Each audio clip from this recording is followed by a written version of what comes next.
कभी सोचा है 35 की उम्र में रिटायरमेंट सुनने में कैसा लगता है? आज हम इसी रास्ते की बात करेंगे जो एक्टिव इनकम से फाइनेंशियल फ्रीडम तक ले जाता है। ये वो जानकारी है जो किसी के भी फाइनेंशियल भविष्य को हमेशा के लिए बदल सकती है। तो चलिए आज उस एक स्किल पर बात करते हैं जो किसी के भी आर्थिक भविष्य को पूरी तरह से बदल सकती है। Personal finance. ये एक ऐसी लाइफ स्किल है जो हमें शायद स्कूल या कॉलेज में कभी सिखाई नहीं गई, लेकिन सच कहूं तो ये सबसे जरूरी स्किल्स में से एक है। तो इस जरूरी स्किल को समझने के लिए ये रहा हमारा आज का रोड मैप। हम शुरुआत करेंगे पैसे बचाने से जुड़ी एक बहुत बड़ी गलतफहमी से। तो सबसे पहला सवाल, क्या बैंक में पैसा रखना वाकई सबसे सेफ है? कई लोगों को ऐसा ही लगता है, पर चलिए आज देखते हैं कि एक पारंपरिक सेविंग्स अकाउंट हमें अमीर क्यों नहीं बना सकता। इसकी वजह है इन्फ्लेशन यानी मुद्रास्फीति। ये एक ऐसी ताकत है जो हमें दिखती नहीं, पर हमारे पैसे की वैल्यू को धीरे धीरे कम करती जाती है।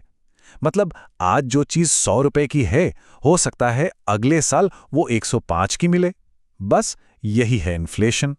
इसे ऐसे समझिए, मान लीजिए आज किसी के पास 10 रुपए हैं। इनसे आराम से एक चिप्स का पैकेट खरीदा जा सकता है, पर शायद 10 साल बाद वही 10 रुपए उस चिप्स के पैकेट के लिए काफी नहीं होंगे। इसका सीधा मतलब है कि हमारे पैसे की जो खरीदने की ताकत थी वो कम हो गई। तो पैसे को ना एक पेड़ की तरह सोचिए। सेविंग्स अकाउंट में ये पेड़ धीरे धीरे बढ़ेगा, बहुत धीरे।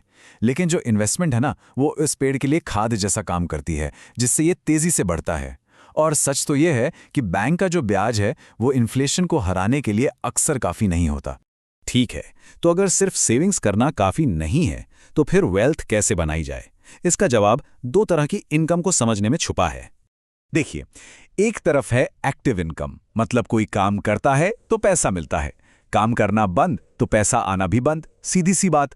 और दूसरी तरफ है पैसिव इनकम। ये वो पैसा है जो हमारे लिए काम करता है, पैसा जो अपने आप आता रहता है। तो असल में असली लक्ष्य यही होना चाहिए कि पैसिव इनकम के सोर्स बनाए जाएं, ताकि जब कोई एक्टिवली काम ना भी कर रहा हो तब भी पैसा आता रहे। सही मायनों में यही तो है फाइनेंशियल फ्रीडम। अच्छा, तो सवाल ये है कि ये सब करें कैसे? देखिए, इसकी नींव रखी जाती है 20s में।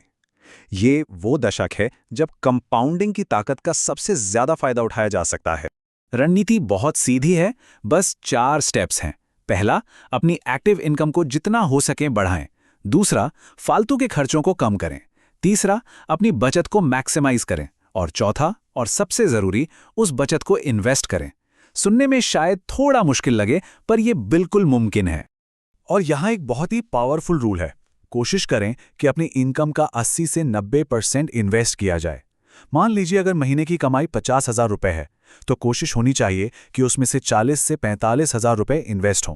हाँ, ये बहुत एग्रेसिव है, लेकिन यही तरीका है जो तेजी से वेल्थ बना सकता है।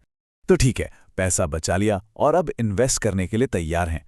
पर कहाँ इन्वेस्ट करें? इसका जवाब एसेट्स और लायबिलिटीज के फर्क को समझने में है। देखिए, लायबिलिटी यानी देनदारी वो चीज़ है जो जेब से पैसा निकालती है और वक्त के साथ उसकी कीमत भी कम होती जाती है, जैसे कि कोई नई महंगी गाड़ी या लेटेस्ट फ़ोन। ये चीज़ें हमारा भविष्य नहीं बनाती। और इसके ठीक उलट, एसेट यानी संपत्ति वो चीज़ है जो जेब में पैसा डालती है और वक्त के साथ उसकी कीमत बढ़ने के भी चांस होते हैं, जैसे कोई ज़मीन या फिर स्टॉक्स। असल में यही हमारे फाइनेंशियल फ्यूचर की नींव है। तो अब से कुछ भी खरीदने से पहले खुद से ये सवाल जरूर पूछना चाहिए, क्या ये चीज़ मेरा भविष्य बना रही है या सिर्फ आज की ज़रूरत पूरी कर रही है? क्या ये एक एसेट है या एक लायबिलिटी? मोटे तौर पर देखें तो एसेट्स दो तरह के होते हैं। एक हैं ट्रेडिशनल एसेट्स, जैसे रियल एस्टेट, ज़मीन, फ्लैट वगैरह। इन्हें अक्सर सेफ माना जाता है और ये फिजिकल होते हैं। और दूसरे हैं मॉडर्न, जिन्हें हम ऑन पेपर एसेट्स कह सकते हैं, जैसे स्टॉक्स, म्यूचुअल फंड्स। इनमें पहुंचना आसान होता है और ये डाइवर्सिफिकेशन का भी मौका देते हैं। और ये सारे स्टेप्स, इन्फ्लेशन को समझना, पैसिव इनकम बनाना, सही जगह इन्वेस्ट करना, ये सब हमें एक ही मंजिल की तरफ ले जाते हैं, एक ऐसा लक्ष्य जो हमारी पूरी जिंदगी बदल सकता है। और वो मंजिल है फाइनेंशियल फ्रीडम। ये वो सिचुएशन है जब कोई अपनी शर्तों पर जिंदगी जी सकता है, क्योंकि अब उसके एसेट्स उसके लिए काम कर रहे हैं और पैसा कमा रहे हैं।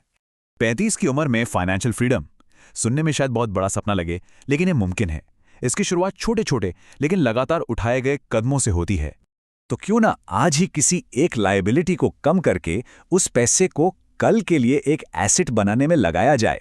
याद रखिए, फाइनेंशियल फ्रीडम कोई एक दिन की मंजिल नहीं है, ये एक सफर है, और ये सफर आज से, अभी से शुरू हो सकता है।